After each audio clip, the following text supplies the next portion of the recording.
The climb began without ceremony. No one marked the moment as important. The mountain stood as it always did, wide, pale, and indifferent to the small line of people moving across its slope. The air was cold but stable, the kind that settled into the lungs without resistance. At this altitude, it was still possible to believe that the day would unfold according to plan. Claire Morgan walked near the front of the group, a few steps behind the lead guide. Her pace was steady, deliberate. She had learned how to regulate her breathing, how to keep her movements economical, how to conserve energy without falling behind. The routine was familiar now. Step, breath, step. The rhythm gave her something to focus on besides the thinness of the air. She had documented this journey carefully before it began. Training sessions, equipment choices, preparation timelines. Every decision had been justified, measured, and shared. By the time she arrived here, the climb already felt partially completed in her mind. What remained was execution. Behind her, the Sherpa kept a consistent distance. His name was Tenzing, though no one used it often. He carried less than some of the others, yet his posture showed the weight anyway. His movements were compact, efficient, shaped by repetition rather than effort. He watched the ground more than the horizon, paying attention to the texture of the snow and the way it broke underfoot. Small things, easily overlooked. The trail cut diagonally across the slope, rising slowly but without relief. It was narrow, packed down by earlier climbers whose tracks had frozen into shallow grooves. Passing traffic moved in the opposite direction, faces tight, eyes lowered, breath short. Most said nothing. A nod was enough.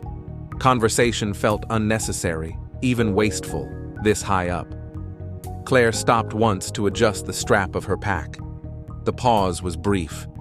She disliked stopping unless it was necessary. Stopping meant breaking rhythm, and rhythm mattered. She pulled the strap tighter than before, then stepped forward again without looking back. The weather was holding. Clouds remained distant, stretched thin against the horizon.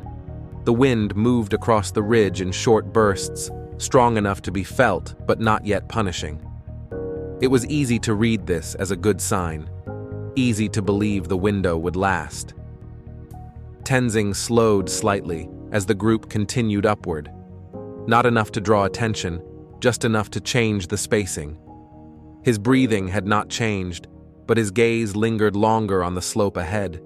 The snow here was older, harder, less forgiving if something went wrong. He looked toward the ridge, then back to the line of climbers behind him. Claire noticed the change in pace, but only as a minor inconvenience. She shortened her stride to compensate, irritation passing quickly and without form. Delays were common. Adjustments happened all the time. Nothing about this felt urgent. Someone behind them coughed, a dry, shallow sound that carried briefly in the thin air before disappearing. No one turned around. Coughing was expected. Everyone coughed eventually. They reached a flatter section and paused. Water bottles were lifted, checked, returned. Gloves came off and went back on. The kind of stop that barely counted as rest. Claire drank quickly, careful not to lose momentum. Her fingers felt clumsier than before, but she attributed it to the cold. Tenzing moved closer then, his voice low, practical. He pointed toward the ridge and said something about the pace, about the time, about how the air would feel higher up. It was not a warning. It did not sound dramatic. It sounded routine. Claire listened without interruption. She nodded once. She had heard similar things before, from other guides, on other climbs. Adjustments could be made later. The schedule still held. The weather was still cooperating. She stepped forward again, resuming her place in line. The mountain did not respond. It did not change. It simply remained where it was, unchanged by the decision. The altitude announced itself quietly.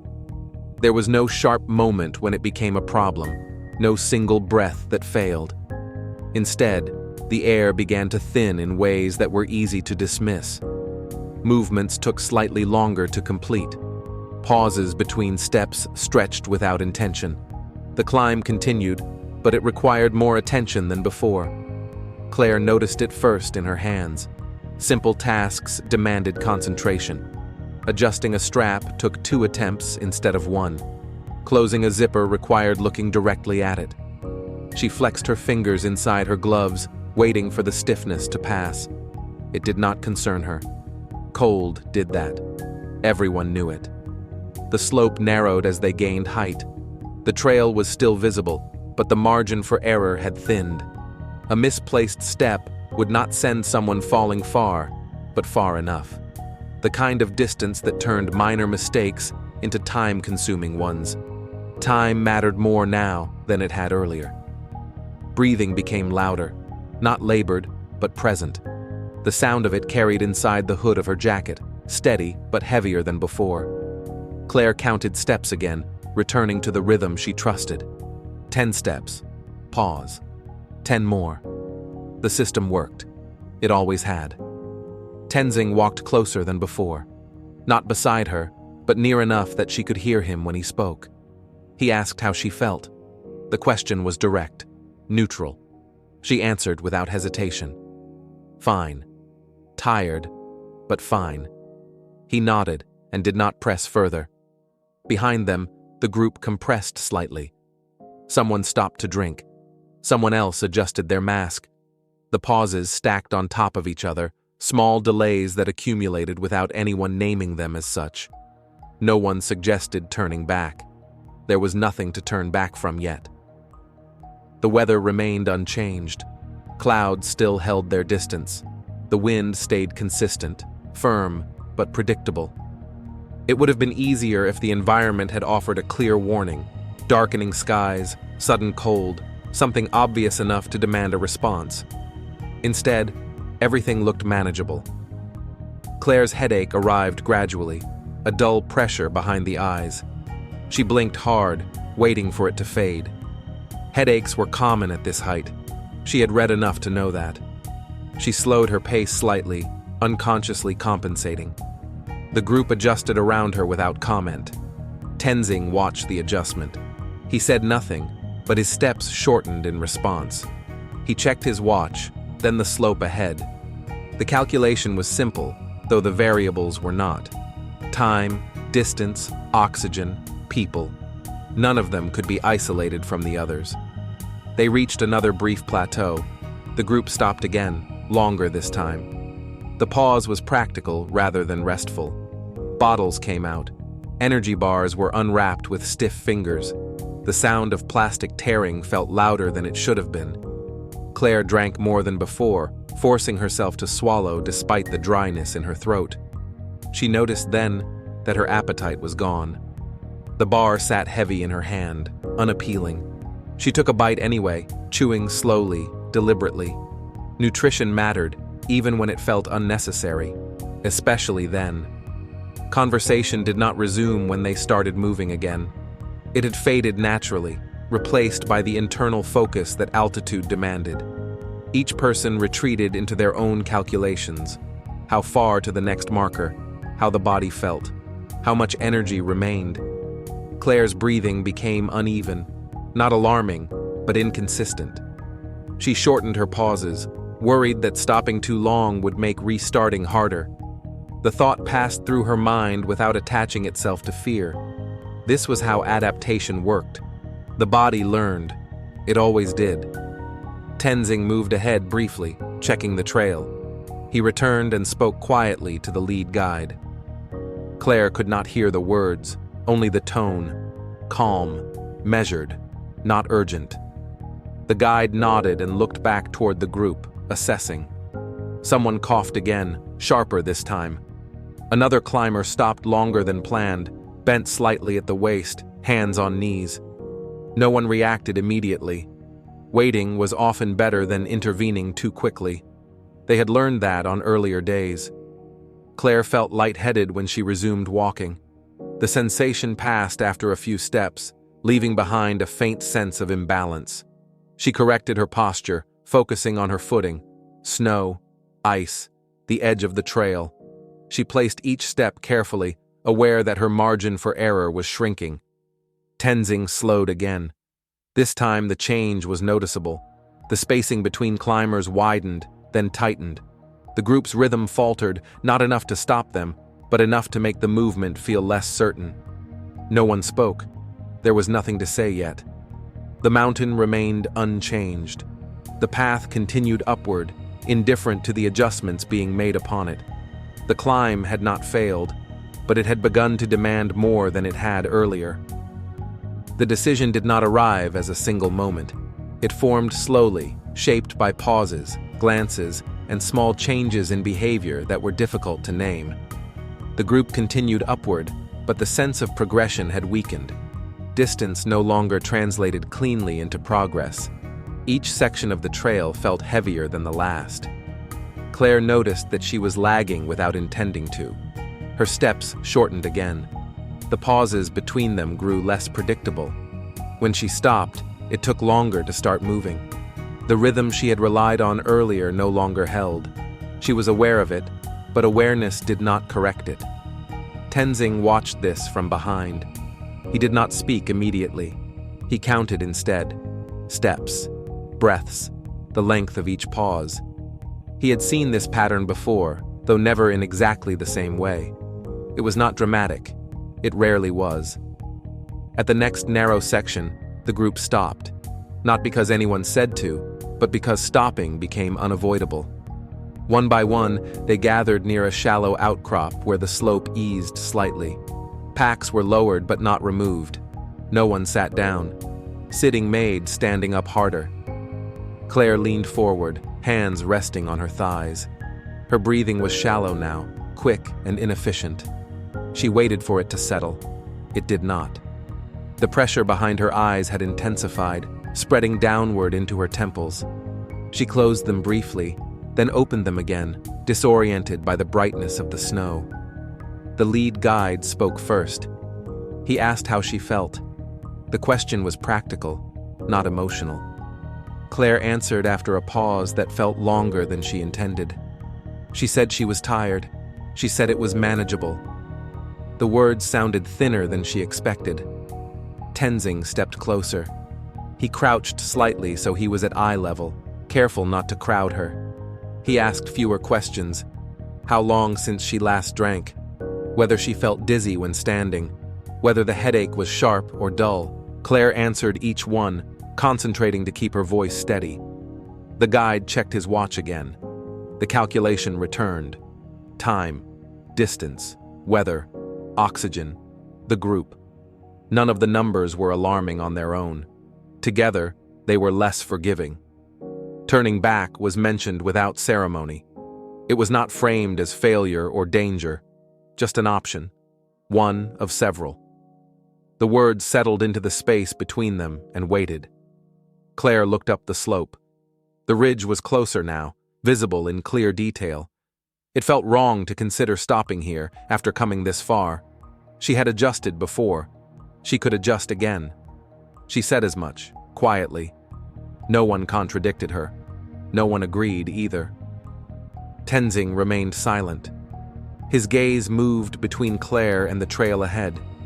He knew what the altitude was doing to her. He also knew what it would continue to do, but he did not own the decision. He had never owned it.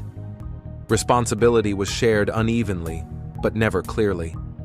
The guide asked if she could continue at a slower pace. Claire nodded. Slower was acceptable. Slower felt reasonable. Slower felt like compromise. What was not said mattered more. Slower meant longer exposure. Longer exposure meant more fatigue. More fatigue meant fewer options later. The sequence was familiar, though rarely acknowledged out loud. They stood there longer than planned. The cold began to seep through layers, unnoticed at first, then persistent. Fingers stiffened. Someone shifted their weight repeatedly, trying to stay warm. The mountain waited. Finally, the guide made a small adjustment to the plan. They would continue for a short distance, reassess after. It was not a solution. It was postponement. Claire straightened, using her poles to pull herself upright. The movement took effort. She steadied herself before taking the first step. The group reformed around her, unconsciously protective, unconsciously constrained. Tenzing fell in behind her again. His pace matched hers, slower now, careful. He said nothing. There was nothing left to explain. The trail rose ahead, unchanged. The choice had been made, though it did not feel like one. It felt like momentum, carrying them forward with less resistance than stopping would have required. The mountain did not respond. It never did. Movement resumed without discussion. The group did not speak as they began walking again, as if words might add weight to a situation that was already heavy enough. The slope continued upward, steady and unremarkable, offering no indication that anything had changed. And yet, everything had. Claire walked several steps before stopping again. This time she did not lean forward. She simply stood still, poles planted, shoulders rising and falling too quickly. Her breathing no longer matched the effort. It lagged behind it. The air moved in and out of her lungs, but it felt incomplete, as if something essential had been left behind lower on the mountain. The guide noticed first. He raised a hand slightly, signaling the group to pause. No one objected. No one needed the explanation. They gathered loosely, leaving space between each other, instinctively avoiding crowding. Claire looked down at her boots. The snow beneath them appeared uneven, though she could not remember it being that way before. She lifted one foot to adjust her stance and felt the delay between intention and movement. The foot landed where she had not planned it to. She corrected herself slowly. Tenzing stepped closer. He did not touch her. He asked if she could continue. The question was no longer theoretical. Claire tried to answer immediately. The response came late. She nodded, then hesitated, unsure if the motion had been clear. Her head felt heavy, pulled downward by something she could not see. She focused on Tenzing's jacket, the color standing out sharply against the snow. It helped anchor her. The guide checked his watch again. The calculation returned for the last time. Time had been spent. Options had narrowed. The ridge ahead no longer mattered in the same way it had earlier. They did not announce the decision. There was no formal turning point. The guide adjusted his position in the line, stepping slightly ahead of Claire and angling downward instead of up. One by one, the others followed. The direction changed quietly, as if it had always been temporary. Claire took a few steps before realizing what had happened. She did not object. The effort required to question it felt larger than the effort required to accept it. She focused on staying upright, on placing each foot where it belonged. Descending did not bring immediate relief. The altitude did not release her all at once. Her balance remained uncertain. Her breathing stayed shallow. The headache persisted, dull and constant, but gravity helped in small ways. Movement became simpler, if not easier. Tenzing stayed close, matching her pace without comment. He adjusted the spacing when necessary, slowing the group without naming it as such. The others complied instinctively, relieved to have a direction again, even if it was downward. The weather did not change. The sky remained open. The wind remained steady. The mountain offered no sign that it had noticed them at all. They stopped again lower down, longer this time. Claire sat, carefully, guided by hands that did not linger. She drank when the bottle was placed in her grip. She did not remember asking for it. Her thoughts felt distant, as if they belonged to someone else. No one spoke about what had happened. There was nothing to clarify, no argument to resolve. The group simply waited until she was able to stand again. Later, they continued moving. Slower, quieter. The trail widened as they lost elevation, though it did not feel like progress. It felt like conclusion. By the time they reached a place where stopping was safe, the light had shifted. The mountain looked the same as it had in the morning, pale, unchanged. Claire lay back against her pack, eyes closed, breathing still uneven but improving.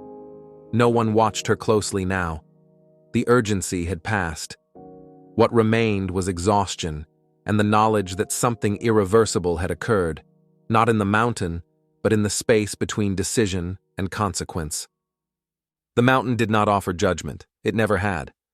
The mountain remained where it was, unchanged, unmoved by effort or explanation. What happened here was not a failure of courage or intent, but a moment where limits quietly asserted themselves, human, physical, unavoidable. There was no single mistake to name, only a sequence of choices made as margins narrowed. The climb ended not with drama, but with silence, and that silence stayed. This was not a story about heroes or villains, but about people, conditions, and the space between intention and consequence. The mountain does not remember names, but we do. Thank you for watching The Final Climb.